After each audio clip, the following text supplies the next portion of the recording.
Good morning बच्चों।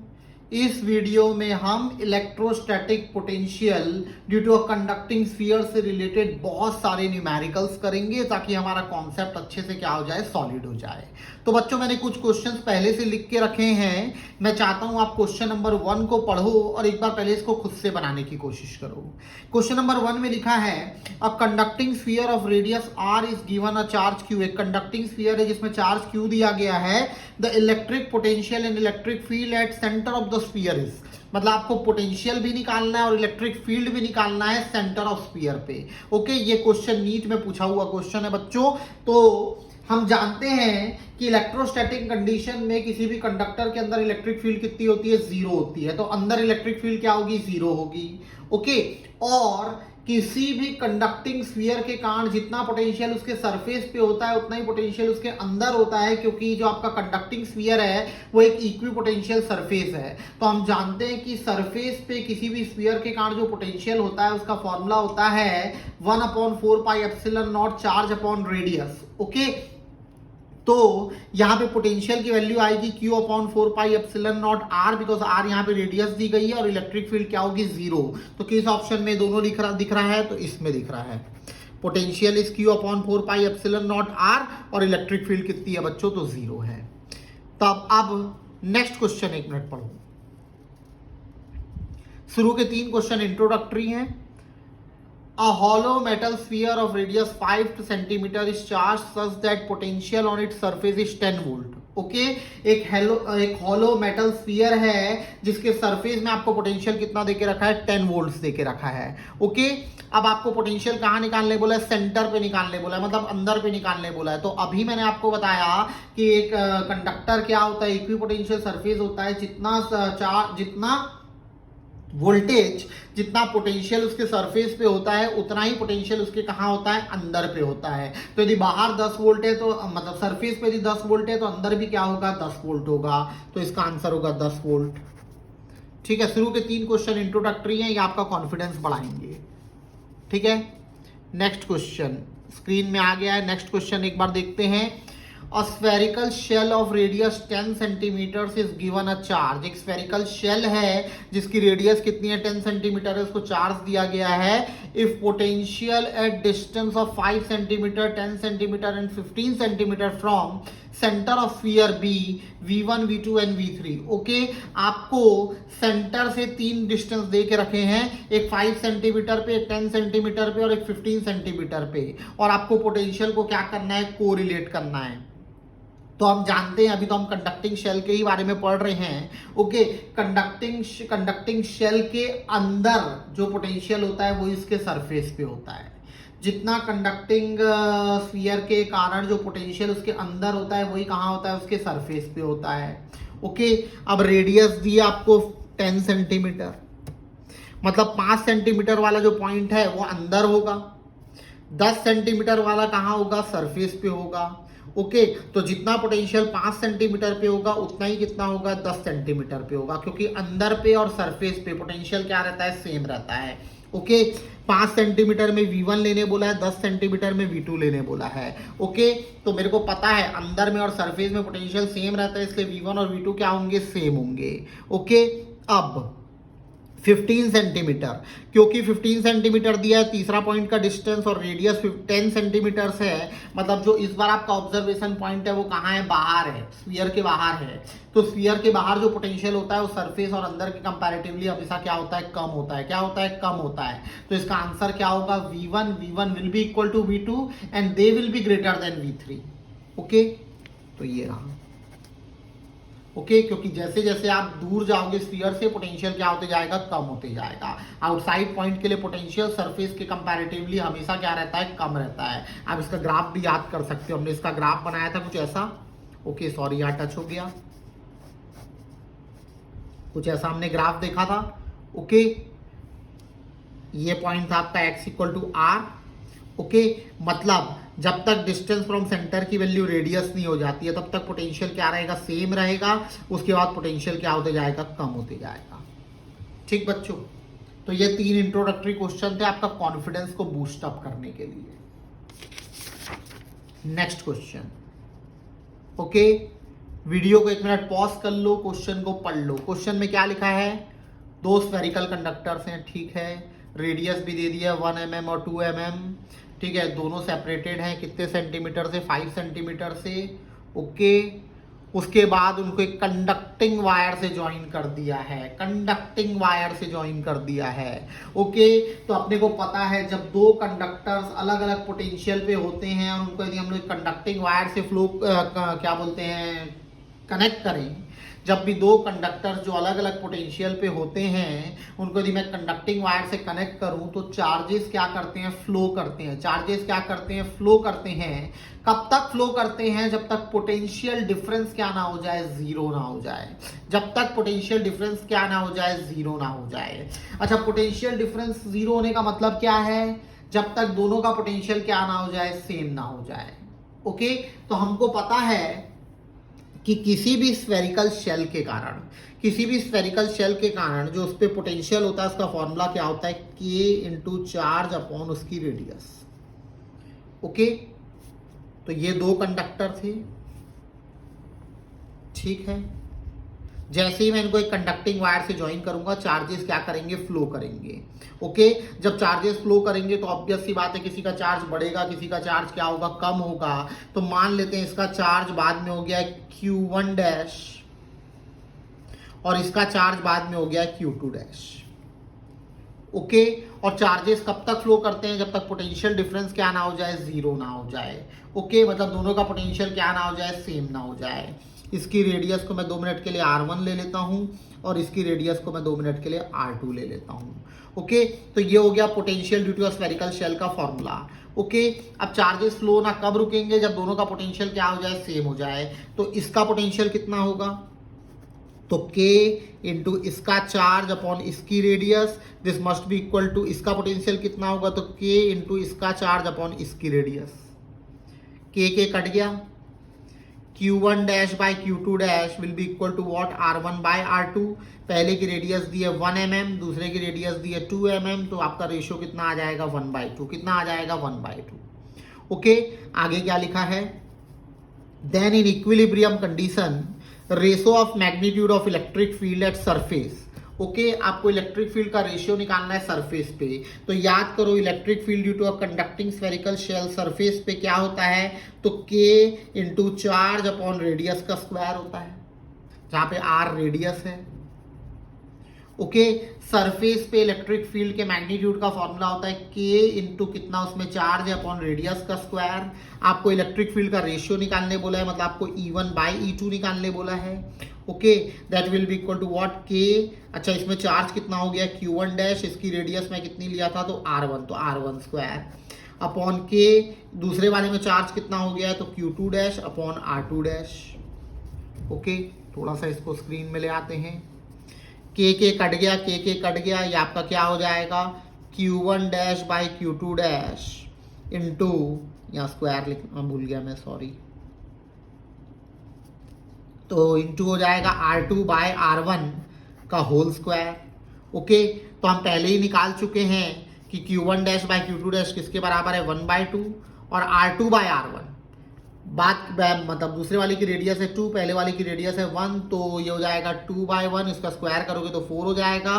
तो answer आपका आ जाएगा 2:1। क्या आ जाएगा, 2:1। तो ये रहा ऑप्शन 2:1, ठीक है। इसका कॉन्सेप्ट याद रखना, जब कंडक्टर्स डिफरेंट पोटेंशियल पे होंगे और उनको हम लोग क्या करें, कंडक्टिंग वायर से ज्वाइन करें, तो चार्जेस क्या करेंगे, फ्लो करेंगे, जब तक पोटेंशियल डिफरेंस क्या ना हो जाए, जीरो ना हो जाए, ओके। एनीवेज, बढ़ते हैं नेक्स्ट क्वेश्चन की तरफ। स्क्रीन में है ये क्वेश्चन है, बिल्कुल, ओके। इस वीडियो का मेरा ये मतलब हिडन एजेंडा है कि हमने जितने वीडियोस इससे पहले electric potential due to conducting spherical shell देखे हैं उसका एक प्रकार से आपको क्या हो जाए, रिवीजन हो जाए। तो क्वेश्चन पढ़ो, आपको दिया है 3 कॉन्सेंट्रिक थिन शेल्स हैं, रेडियस दे दिया R, 2R और 3R, ओके। रेडियस में इसमें ड्रॉ कर देता हूँ, एक की रेडियस है R, एक की रेडियस है 2R और एक की रेडियस है 3R, okay. The shell B is earthed, okay, shell B को हमने क्या कर दिया है, अर्थ कर दिया है, क्या कर दिया है, अर्थ कर दिया है, ओके। मतलब जिस पॉइंट को भी हम लोग अर्थड करते हैं, जिस पॉइंट को भी हम लोग ग्राउंडिंग करते हैं, ओके, उसका पोटेंशियल फिर हम लोग क्या ट्रीट करते हैं, जीरो ट्रीट करते हैं। क्या ट्रीट करते हैं, जीरो ट्रीट करते हैं। जिस चीज को आप क्या कर दोगे, अर्थड कर दोगे, जिस चीज को आप क्या कर दोगे, अर्थड ट्रीट कर दोगे, वहां का पोटेंशियल आप क्या करोगे, ट्रीट, जीरो ट्रीट करोगे। मतलब अब शेल बी का पोटेंशियल कितना हो जाएगा, जीरो हो जाएगा, क्योंकि ये अर्थड है, ओके। तो पहले ही मैं लिख लेता हूं, potential at shell be must be equal to what, zero, okay. और आपको क्या निकालने बोला है, charges appearing on all surface. आपको हर सरफेस में बच्चों क्या निकालना है, चार्ज निकालना है। तो जैसे ही मैंने शेल बी को अर्थड किया, जैसे ही मैंने शेल बी को अर्थड किया, उसका टोटल पोटेंशियल क्या हो गया, जीरो हो गया। मतलब potential due to inner shell A plus potential due to middle shell B plus potential due to outer shell C, okay, potential due to inner shell A at point B, मतलब B पे निकाल रहे हैं ना, ए के गांठ B पे निकाल रहे हैं। फिर potential due to middle shell B at point B, और potential due to outer shell at point B, okay. Total मिला के कितना होगा, जीरो होगा। टोटल मिला के कितना होगा, जीरो होगा। मतलब अंदर वाले शेल के गांठ बी पे पोटेंशियल, बी के गांठ बी पे पोटेंशियल, और आउटर के गांठ बी पे पोटेंशियल। यदि मैं सबको निकालूं और सबको जोड़ूं तो मेरे को टोटल पोटेंशियल क्या मिलेगा भैया, जीरो मिलेगा। क्या मिलेगा, जीरो मिलेगा, ओके। यहाँ बच्चे भूल जाते हैं, ठीक है, वो शेल के पोटेंशियल बी को डायरेक्टली क्या ले लेते हैं, जीरो ले लेते हैं, ठीक है, बिल्कुल सही है। शेल बी का पोटेंशियल क्या होगा, जीरो होगा, बट वो तीनों के कारण टोटल पोटेंशियल क्या होगा, जीरो होगा। मतलब ए वाला जब बी में बनाएगा, बी वाला जब बी में बनाएगा, और सी वाला जब बी में बनाएगा, आप सबको जोड़ोगे तब आपका टोटल पोटेंशियल बच्चों क्या होगा, जीरो होगा, ओके। तो एनीवेज, तो थोड़ा सा ऊपर ले लेते हैं। अब जो पॉइंट बी में पोटेंशियल निकालना है, शेल ए के रिस्पेक्ट में पॉइंट बी बाहर है, शेल ए के रिस्पेक्ट में पॉइंट बी बाहर है, तो बाहर के लिए फॉर्मूला क्या होता है, याद करो, के इंटू चार्ज, इसमें चार्ज मेरे ख्याल से क्यू दे के रखा है, ठीक है। ये देखो ए में चार्ज कितना है, क्यू, तो के इंटू इसका चार्ज है क्यू अपॉन बाहर के लिए पॉइंट होता है डिस्टेंस फ्रॉम सेंटर से डिवाइड करते हैं, ओके। तो पॉइंट बी का शेल ए के सेंटर से डिस्टेंस कितना है, तो 2r है। कितना है, 2r है। फिर से शेल ए के रिस्पेक्ट में जो पॉइंट बी है वो बाहर है, और बाहर के लिए फॉर्मूला होता है K into charge upon distance from centre, okay. तो पॉइंट बी का शेल ए के सेंटर से डिस्टेंस कितना है, 2r है, plus potential due to middle shell at point B. अब मिडिल शेल के कारण बी पे निकालना है, तो मिडिल शेल के रिस्पेक्ट में पॉइंट बी तो सरफेस में, और सरफेस के लिए फॉर्मूला क्या होता है, तो के, अच्छा इसका चार्ज नहीं पता तो मैं एक्स ले लेता हूं, ओके, अपॉन इसकी रेडियस कितनी है, तो 2r है, प्लस अब लिखा है potential due to outer shell at point B. अब आउटर शेल के कारण पॉइंट बी पे निकालना है, तो आउटर शेल के रिस्पेक्ट में पॉइंट बी कहाँ है, अंदर है। आउटर शेल के रिस्पेक्ट में पॉइंट बी कहाँ है, अंदर है। तो अंदर के लिए फॉर्मूला क्या होता है, याद करो, के इंटू इसमें चार्ज 2q दे के रखा है अपॉन रेडियस, ठीक है। तो बड़े वाले की रेडियस आपको कितनी दी है, तो 3r दी है। टोटल मिला के क्या हो गया, 0 हो गया, ओके। देखो ये क्वेश्चन क्यों अच्छा है, ठीक है। इसमें आपको चार्ज डिस्ट्रीब्यूशन भी करना है बाद में, ओके। उसके पहले कॉन्सेंट्रिक शेल्स के कारण पोटेंशियल भी निकालना है, ओके। तो पॉइंट शेल ए के रिस्पेक्ट में बी बाहर है, इसलिए फॉर्मूला हुआ के into charge upon distance from centre, okay. Shell B के रिस्पेक्ट में जो आपका पॉइंट बी है, शेल बी के रिस्पेक्ट में जो पॉइंट बी है वो उसके सरफेस में है, इसलिए फॉर्मूला हुआ के इंटू चार्ज अपॉन रेडियस। और शेल सी के रिस्पेक्ट में पॉइंट बी अंदर है, तो उसके लिए भी फॉर्मूला क्या होता है, K into charge upon radius, और उसकी रेडियस आपको 3r दी है। अब इसको अपन सॉल्व कर लेते हैं, ओके। तो कोई बड़ी बात नहीं है, 6r², ये हो जाएगा 3kq, ये हो जाएगा 3kx और ये हो जाएगा 2 2 4kq।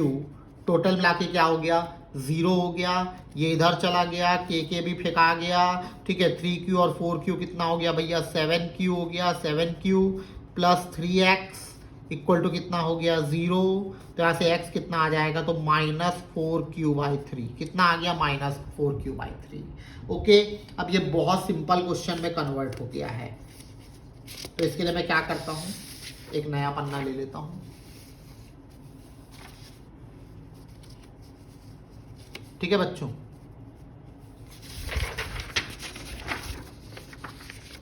तो फिर से अपन 3 शेल बना देते हैं, 1 2 3। थोड़े शेल बिगड़ गए मेरे। ओके, स्क्रीन में ले आते हैं। हमने निकाल दिया इसमें टोटल चार्ज, आपको दिया है Q है, हमने इसमें टोटल चार्ज निकाल लिया है। कितना आया था, -4q/3। ओके, एक बार चेक कर लेते हैं। Better to be safe than sorry, बिल्कुल सही है। और इस पे टोटल चार्ज आपको दिया हुआ है 2q है।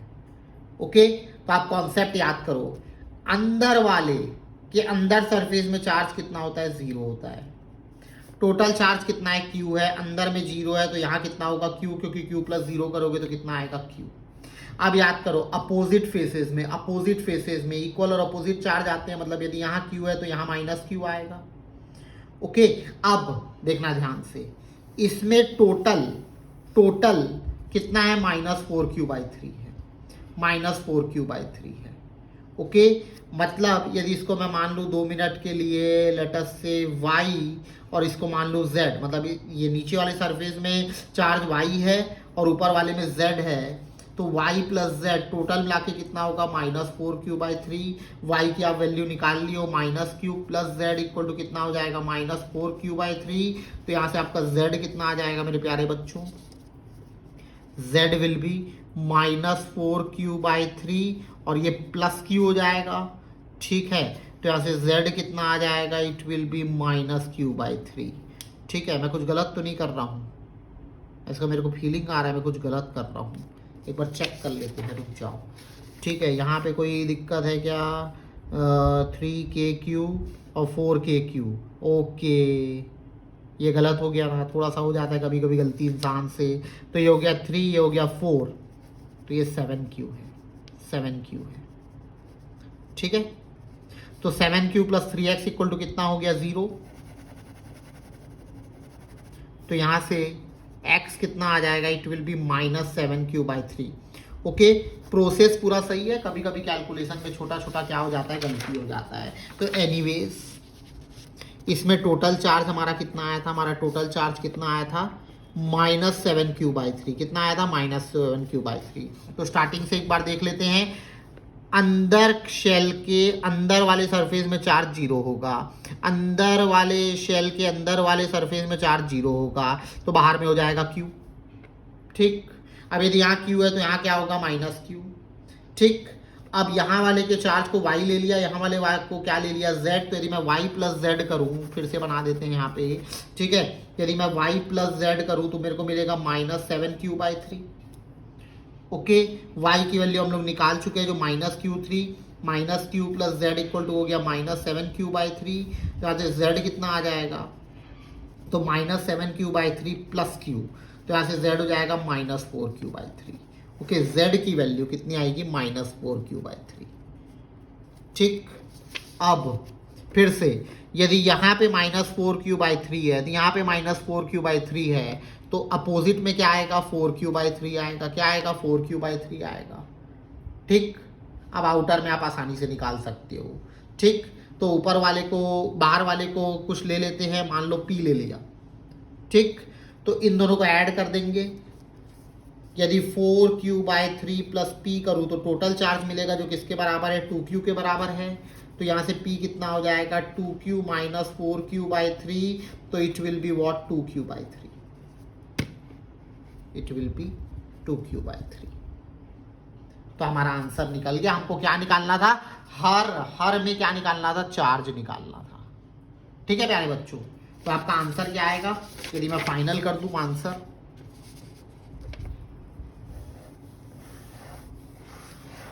यहाँ पे आया 0, यहाँ पे आया Q, यहाँ पे आया -Q, ठीक है। फिर यहाँ मेरे ख्याल से आया था -4Q/3, यहाँ आया था 4Q/3 और यहाँ आया था आपका 2Q/3, ये निकालने बोला था। तो बहुत अच्छा क्वेश्चन है। इसमें मिडिल शेल को क्या कर दिया था, अर्थड कर दिया था। मिडिल शेल को अर्थड करने से क्या फायदा हुआ कि वहां का पोटेंशियल 0 हो गया। तो मैंने पहले अंदर वाले शेल के कारण बी पे निकाला, फिर बाहर वाले शेल के कारण बी पे निकाला और मिडिल वाले शेल के कारण बी पे निकाला। फिर सबको मैंने सिंपली क्या कर दिया, जोड़ दिया। वहां से मैंने पहले चार्ज ऑन शेल बी निकाला, उसके बाद चार्ज डिस्ट्रीब्यूशन कर लिया। ठीक है बच्चों, तो नेक्स्ट क्वेश्चन, पहले इसको मैं स्क्रीन में ले आता हूं। ठीक है, आप 1 मिनट ले लो और क्वेश्चन पढ़ लो। क्वेश्चन में क्या लिखा है, अब मेरे पास 3 गलती से लिख दिया हूं मैं, 2 है। 2 concentric spheres of radii r and 2r, 2 concentric spheres of radii r and 2r are charged।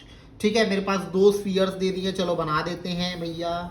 एक की रेडियस r लेने बोला है, एक की रेडियस 2r लेने बोला है। ओके, और बोला है अंदर वाले में चार्ज दे दिया है, बाहर वाले में भी चार्ज दे दिया है, साइन उसका सेम बोला है। अच्छा, potential is 9000 volt at a distance of 3r from the common centre.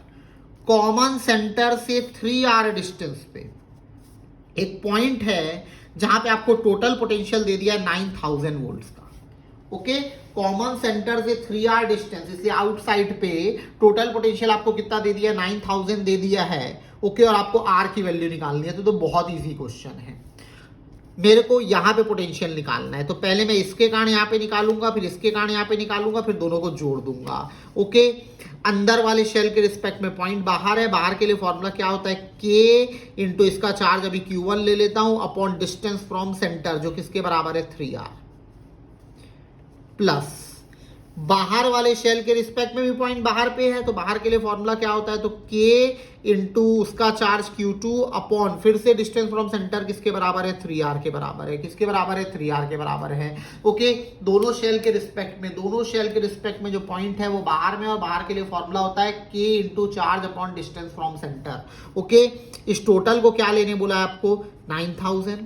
अब इसको बच्चा भी सॉल्व कर सकता है। K की वैल्यू कितनी होती है, 9 इंटू 10⁻⁹। पहला चार्ज आपको दिया हुआ है क्वेश्चन में 1 माइक्रोकूलम बाय 3r, प्लस फिर 9 इंटू 10⁻⁹ इंटू सेकेंड चार्ज आपको दे के रखा है, कहाँ गया भैया, सेकेंड चार्ज है 2 माइक्रोकूलम, तो 2 इंटू 10⁻⁻⁶, स्क्रीन में ले आते हैं थोड़ा सा।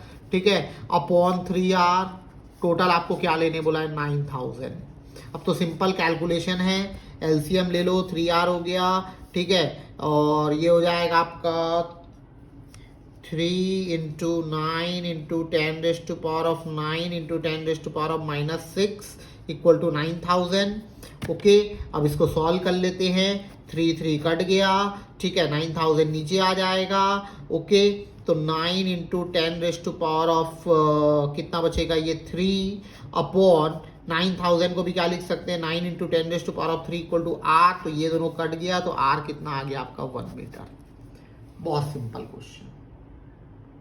ठीक है बच्चों, तो ये कुछ क्वेश्चंस थे जिससे हमने पुराने कॉन्सेप्ट्स को क्या कर दिया, रिवाइज कर दिया। ओके बच्चों, तो मिलते हैं नेक्स्ट वीडियो में। Thank you and have a wonderful day.